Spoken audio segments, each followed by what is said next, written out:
दोस्तों, इतिहास हमेशा शोर मचाकर नहीं बदलता। कई बार इतिहास एक मशीन की आवाज में बदलता है, एक ऐसी आवाज जो लोहे, जमीन और समय तीनों को एक साथ काट देती है। और आज की कहानी भी ठीक वैसी ही है, क्योंकि यह कहानी किसी ट्रेन की नहीं, किसी पटरी की नहीं, बल्कि उस दिमाग की है जिसने तय कर लिया कि भारत अब सिर्फ दुनिया की तकनीक पर चलेगा नहीं, बल्कि दुनिया की तकनीक को दौड़ाएगा। दोस्तों, आज से कुछ साल पहले तक दुनिया भारत को एक टेक्नोलॉजी यूजर कहती थी। चीन खुद को रेल किंग मानता था, जापान अपनी बुलेट ट्रेन को भगवान का वरदान समझता था, और अमेरिका आज भी अपने 1970 वाले इंफ्रास्ट्रक्चर पर बहस करता था। लेकिन किसी ने यह नहीं सोचा था कि एक दिन भारत की जमीन से निकली एक देसी मशीन इन तीनों की सोच को हिला देगी। और यह सिर्फ दावा नहीं है, ये वही मशीन है जिसने भारतीय रेलवे के पूरे खेल को पलट दिया। टाटा ग्रुप की विश्वस्तरीय ट्रैक लेइंग मशीन। दोस्तों, ये कोई साधारण मशीन नहीं, ये भारत की इंजीनियरिंग सोच का ऐलान है। ये उस मानसिकता का जवाब है जो कहती थी कि भारत बड़े सपने देख सकता है, लेकिन बड़ी मशीनें नहीं बना सकता। और इसी मशीन के साथ भारत ने वो कर दिखाया जो दशकों से असंभव माना जा रहा था। क्योंकि जहां पहले रेलवे ट्रैक बिछाने में महीने लगते थे,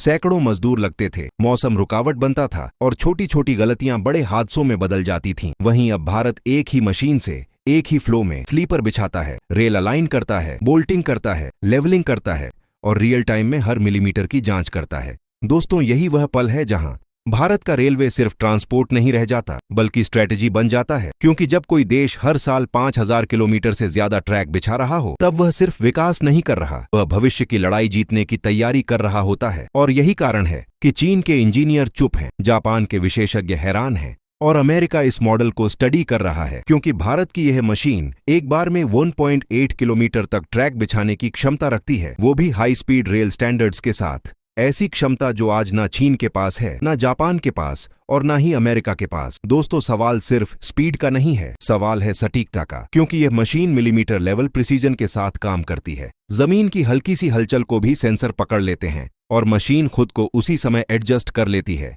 यानी यहाँ गलती की गुंजाइश लगभग शून्य है। और यही वह जगह है जहाँ भारत ने दुनिया को चौंका दिया। क्योंकि हाई स्पीड ट्रेनें इंजन से नहीं, ट्रैक की क्वालिटी से तेज होती है और भारत ने वही बुनियाद मजबूत कर दी है। ये वही टाटा है जिसने कभी देश को पहली स्टील दी, पहली स्वदेशी कार दी, और आज वही टाटा भारत को भविष्य का ट्रांसपोर्ट सिस्टम दे रहा है। दोस्तों, ये कहानी सिर्फ एक मशीन की नहीं है, ये उस भारत की कहानी है जिसे कम आंका गया और जिसने जवाब शोर से नहीं, स्पीड से दिया। और यही स्पीड अब भारत को रेलवे मैप पर नंबर 1 बनाने की ओर ले जा रही। लेकिन दोस्तों, असली धमाका अभी बाकी है। क्योंकि यह मशीन अंदर से कैसे काम करती है, इसमें कौन सी ऐसी हाईटेक तकनीक लगी है जो इसे दुनिया से अलग बनाती है, और कैसे यह भारत की बुलेट ट्रेन, फ्रेट कॉरिडोर और बॉर्डर स्ट्रेटेजी का सबसे मजबूत हथियार बन रही है, यही जानना सबसे जरूरी है। और यही हम अगले भाग में खोलने वाले हैं। आपको वीडियो अच्छा लगे तो कमेंट में जय हिंद लिखना ना भूलें। दोस्तों, अगर भाग 1 में आपने भारत की इस ट्रैक लेइंग मशीन की ताकत देखी थी, तो अब भाग 2 में आप उसके दिमाग के अंदर झांकने वाले हैं। क्योंकि असली गेम सिर्फ लोहे से नहीं जीता जाता, असली गेम जीता जाता है डेटा, सटीकता और कंट्रोल से। और टाटा की यह मशीन ठीक यहीं पर दुनिया से आगे निकल जाती है। क्योंकि यह कोई साधारण मैकेनिकल सिस्टम नहीं,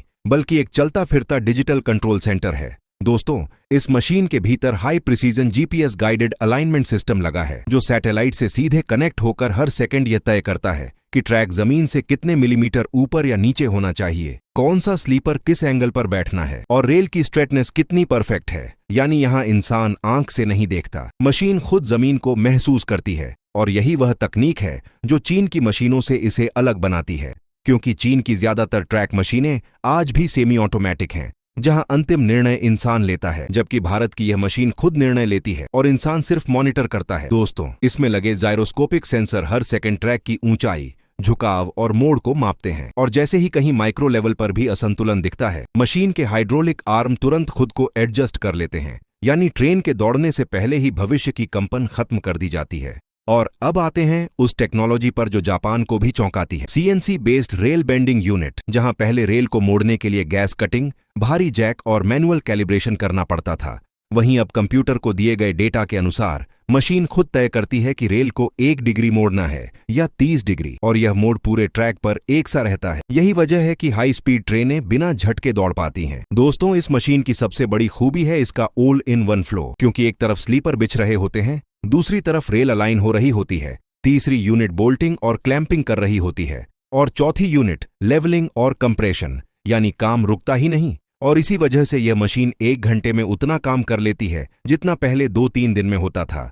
अब सोचिए, जब स्पीड इतनी बढ़ जाती है तो देश का इंफ्रास्ट्रक्चर कैसे उड़ान भरता है। दोस्तों, टाटा ने इस मशीन को मॉड्यूलर डिजाइन में बनाया है, यानी पहाड़ हो, जंगल हो या बॉर्डर एरिया, मशीन को हिस्सों में ले जाकर वहीं जोड़ दिया जाता है। और यही कारण है कि यह मशीन कश्मीर, अरुणाचल, सिक्किम और उत्तराखंड जैसे इलाकों में गेम चेंजर बनने जा रही है। जहां पहले 4 घंटे का काम 3 दिन में होता था, अब वही काम 1 दिन में पूरा हो रहा है। और अब सबसे बड़ा फर्क सुरक्षा, क्योंकि जहां पहले मजदूर भारी रेल उठाते थे, आज वे कंट्रोल रूम में स्क्रीन देखते हैं, डेटा पढ़ते हैं और मशीन को निर्देश देते हैं। यानी भारत का श्रमिक अब मजदूर नहीं, टेक्नीशियन बन रहा है। और यही वह सामाजिक बदलाव है जिसे दुनिया नोटिस कर रही है। दोस्तों, लेकिन कहानी यहीं खत्म नहीं होती, क्योंकि इस मशीन का असर सिर्फ रेलवे तक सीमित नहीं है। यह भारत की लॉजिस्टिक्स, डिफेंस मूवमेंट और बॉर्डर स्ट्रेटेजी तक सीधा जाता है। और यही वह पॉइंट है जहां यह मशीन सिर्फ टेक्नोलॉजी नहीं बल्कि राष्ट्रीय ताकत बन जाती है।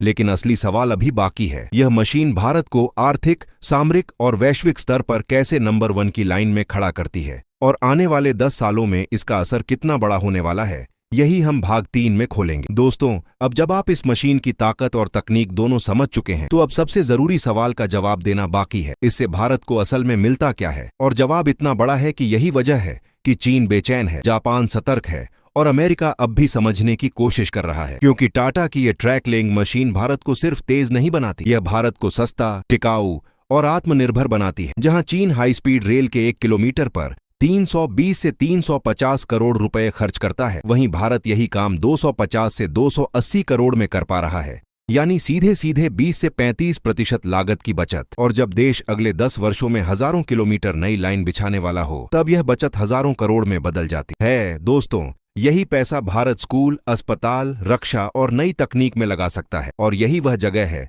जहां भारत का मॉडल दुनिया से अलग हो जाता है, क्योंकि जापान की तकनीक बेहद सुरक्षित है लेकिन बहुत महंगी और मानव निर्भर है। अमेरिका का रेलवे मॉडल राजनीतिक बहसों में फंसा है और चीन की रेल परियोजनाएं आज भ्रष्टाचार, मेंटेनेंस और दुर्घटनाओं के सवालों से जूझ रही हैं। जबकि भारत ने तीनों की गलतियों से सीखकर एक ऐसा सिस्टम बनाया है जिसमें स्पीड भी है, क्वालिटी भी है और कंट्रोल भी है। दोस्तों, इसका सबसे बड़ा फायदा यह है कि भारत अब रेलवे को सिर्फ पैसेंजर सिस्टम नहीं बल्कि देश की रीढ़ बनने वाला लॉजिस्टिक हथियार बना रहा है। Freight corridor, cold chain, defence movement और इमरजेंसी सप्लाई, इन सब की स्पीड सीधे ट्रैक से जुड़ी होती है। और जब ट्रैक तेजी से और मजबूत बिछेगा तो देश की अर्थव्यवस्था भी उतनी ही तेजी से दौड़ेगी। और यही वजह है कि चीन सीमा के पास रेलवे विस्तार अब सिर्फ विकास नहीं बल्कि राष्ट्रीय सुरक्षा का मुद्दा बन चुका है। क्योंकि जहां चीन तिब्बत में हाई स्पीड रेल दिखाकर दबाव बनाता है, वहीं भारत अब टाटा की मशीन की मदद से उत्तराखंड, लद्दाख और अरुणाचल में इंफ्रास्ट्रक्चर को चुपचाप लेकिन तेजी से मजबूत कर रहा है। शोर नहीं,